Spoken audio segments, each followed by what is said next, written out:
નમસ્કાર મિત્રો, 1985ની એક સત્ય ઘટના. ડિસેમ્બર મહિનો કેલેન્ડરના પાનાઓમાંથી નીકળીને પોરબંદરની ધરતી પર એની શીતળતાપૂર્ણ પગલીઓ પાડી ચૂક્યો હતો. ગર્જના કરતા દરિયાના ઘૂઘવતા જળને સ્પર્શીને આવતી ખારી હવા પોરબંદરવાસીઓના ફેફસામાં મત્સ્યગંધા બનીને ફેલાઈ રહી હતી. સમી સાંજનો સૂરજ પશ્ચિમ દિશામાં અદૃશ્ય થવાની તૈયારીમાં હતો ત્યારે એક 16 વર્ષનો છોકરો થાકી પાકીને એના ઘરની તરફ ડગલા ભરી રહ્યો હતો. 16 વર્ષની ઉંમર જાણીને કોઈ પણના મનમાં એવું થાય કે એ કિશોર શાળામાંથી ભણીને થાકેલો, કંટાળેલો દફતર ઊંચકીને ઘર તરફ જતો હશે. પણ એવું ન હતું. આ છોકરો તો સવારના 9 વાગ્યાથી ઊભી બજારમાં આવેલી એક દુકાનમાં ઊભા પગે નોકરી કરી અને હમણાં જ છૂટ્યો હતો. કિશોરનું નામ રેશનોઝ, પિતાનું નામ નુરુદ્દીન, અટક આડતિયા, તદ્દન સામાન્ય આર્થિક સ્થિતિ ધરાવતા ખોજા ઇસ્માઇલી પરિવારનો એક શાંત, ડાયો, સંસ્કારી અને સેવાભાવના ધરાવતો ફરજંદ. રેશનોઝને નાનપણથી જ શાળાના ભણતરમાં ખાસ રસ ન હતો. એણે પિતાના કાળઝાળ ગરમીભર્યા વાતાવરણમાં સળગતા ભઠ્ઠા પાસે બેસી અને ખારીશીંગ અને દાળિયા પૂંજતા સગી આંખે જોયેલા. એટલે ગણિત વિજ્ઞાનના ચોપડા બાજુએ મૂકીને એને મન થઈ જતું હતું ક્યાંક નાનું મોટું કામ કરીને 2 પૈસા કમાઈને પિતાના પરસેવામાં ભાગ પડાવવાનું.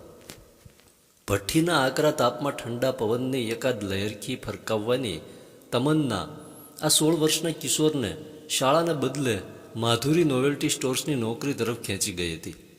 નોવેલ્ટી સ્ટોરના શેઠે નોકરી આપતી વખતે જ પૂછી લીધું હતું, કામ કેટલું કરીશ અને પગાર કેટલો લઈશ? પગારમાંથી 1 પૈસો પણ નહીં અને કામ તમે કહેશો એટલું. રેશનોઝની આંખોમાં જગતમાં જવલ્લે જ જોવા મળે તેવી અનેરી ચમક હતી.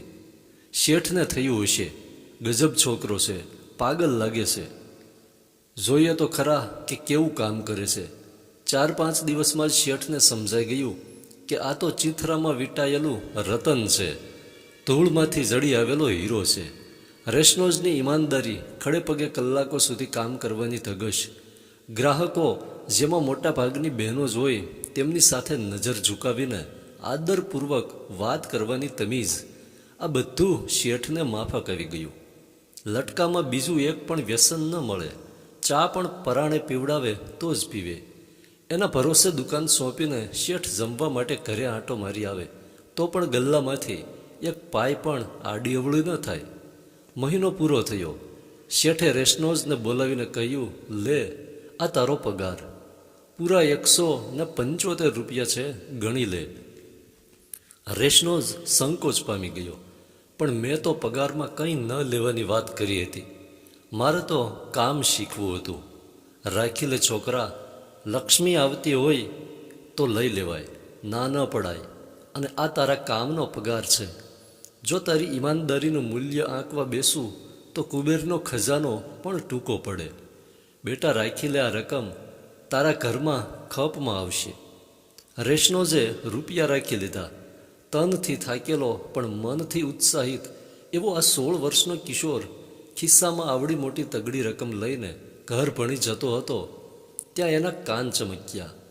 રસ્તામાં આવતી એક દવાની દુકાન આગળ એક ગ્રાહક અને દુકાનના માલિકની વચ્ચે ચાલતી રકઝક સાંભળીને એ થંભી ગયો.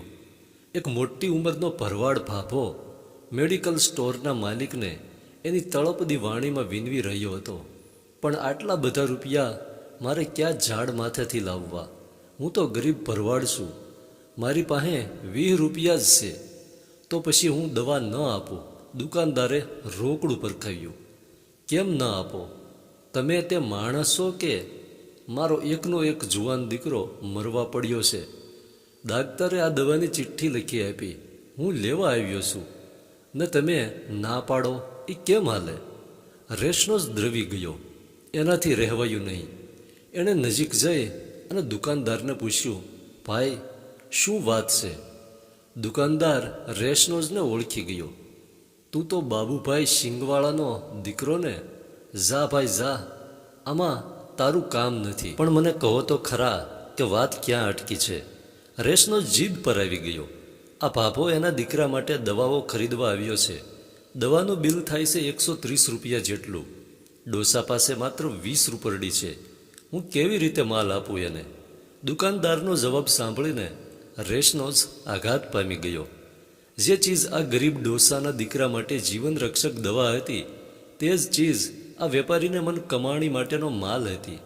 વાહરે કુદરત! આ દુનિયા સાવ આવી જ છે. જે છે એને બદલાવી ન શકાય. કોણ બદલી શકે? કેવી રીતે બદલી શકે? 16 વર્ષની કુમળી વયે દિમાગમાં બીજું તો શું ઉગે? કાચી કાચી સમજણ ઉગી અને સાવ પાકી કરુણા જન્મી. ફટ દેતાકને છોકરાનો હાથ ખિસ્સામાં ગયો. ઝટ દઈને બહાર આવ્યો. પૂરો પગાર દુકાનદારના હાથમાં મૂકી દીધો. શેઠ, પૂરા 175 છે. આ દાદાની પાસે 20 રૂપિયા છે. બાકીના ખૂટતા રૂપિયા આમાંથી લઈ લો અને એમને દવા આપી દો. દુકાનદારની આંખો પહોળી થઈ ગઈ. એ આ છોકરાના પિતાની આર્થિક હાલત જાણતો હતો, પણ એને મમ સાથે નિસ્બત હતી, ટપટપ સાથે નહીં. એણે પગારમાંથી 110 રૂપિયા ગણીને બાકીની રકમ રેશનોઝને પાછી આપી દીધી. રેશનોઝ એ જ મૂળ મિજાજ સાથે ઘરની દિશામાં ચાલવા માંડ્યો. ત્યાં જ પાછળથી અવાજ સંભળાયો. પેલો ડોસો એને કહી રહ્યો હતો, એ છોકરા, એ મારા બાપલા, મારા દીકરાનો જીવ બચાવનાર ભગવાન, ઘડીવાર ઊભો તો રે ભાઈ. રેશનોઝ ઊભો રહ્યો. હજુ વધારે રૂપિયાની જરૂર છે તો આપું. એણે ખરેખર ખિસ્સામાં હાથ નાખ્યો. ભાભા રડી પડ્યા. દીકરા, તું એવડો બધો પૈસાદાર છો, મને તારો બંગલો તો બતાવ. મારે તારા મા બાપને જોવા છે. રેશનોઝ હસ્યો. ડોસાને પોતાના ઘરે લઈ ગયો. ડોસો ઘર જોઈને આભો બની ગયો. 2 નાની ઓરડીઓ હતી. 9 જણાનો પરિવાર હતો. ધનથી ગરીબ પણ મનથી તવંગર આ છોકરાની ઉદારતા અને માનવતા જોઈને એક ગરીબ ભરવાડની આંખો છલકાઈ ઉઠી. એના મોઢામાંથી આશીર્વાદના શબ્દો સરી પડ્યા.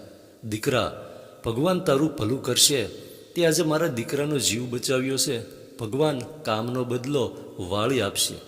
સાચા અંતઃકરણમાંથી નીકળેલા આશીર્વાદ શું ઈશ્વર આવીને બેસી જતો હશે?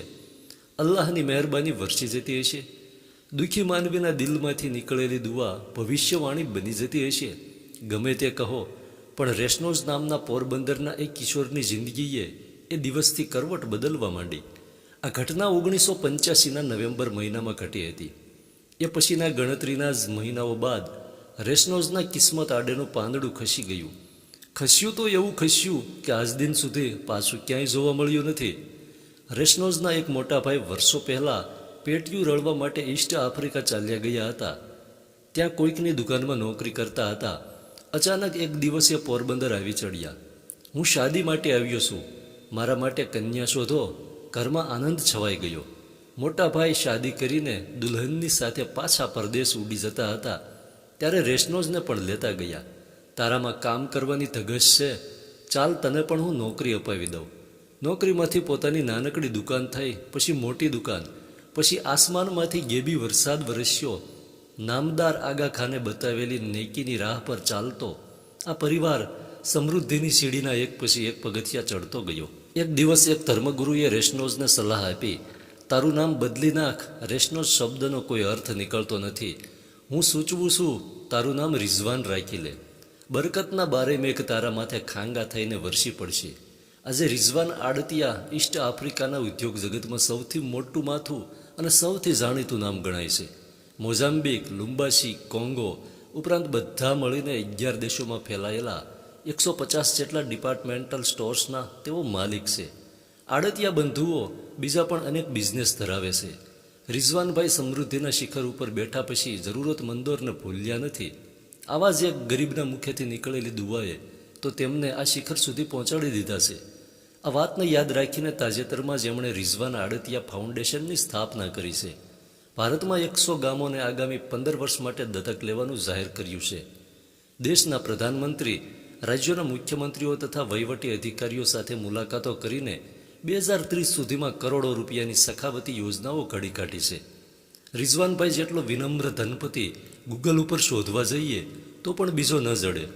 સમાજને તેમનો એક જ સંદેશ છે, તમારી જે કંઈ કમાણી હોય તેમાંથી 10-20% રકમ ગરીબોને આપતા રહો. મદદ કરવા માટે લખપતિ કે કરોડપતિ હોવું ફરજિયાત નથી. તમે જો 3000 રૂપિયા જ કમાતા હો તો તેમાંથી પણ 300 રૂપિયા સારા કામમાં ખર્ચી નાખજો. તમારે ઘર ચલાવવામાં જે તૂટ પડતી હશે એમાં 300ની વધારે પડશે, પણ પછી ઉપરવાળા તરફથી જે રહેમ વરસે ને તે તમે જોતા રહેશો. જો વિશ્વાસ ન પડતો હોય તો મારી તરફ એક નજર ફેંકી લેજો. 85માં દીધેલા 110 રૂપિયા આજે 2015માં 150 ડિપાર્ટમેન્ટલ સ્ટોર્સ બનીને પાછા આવ્યા છે.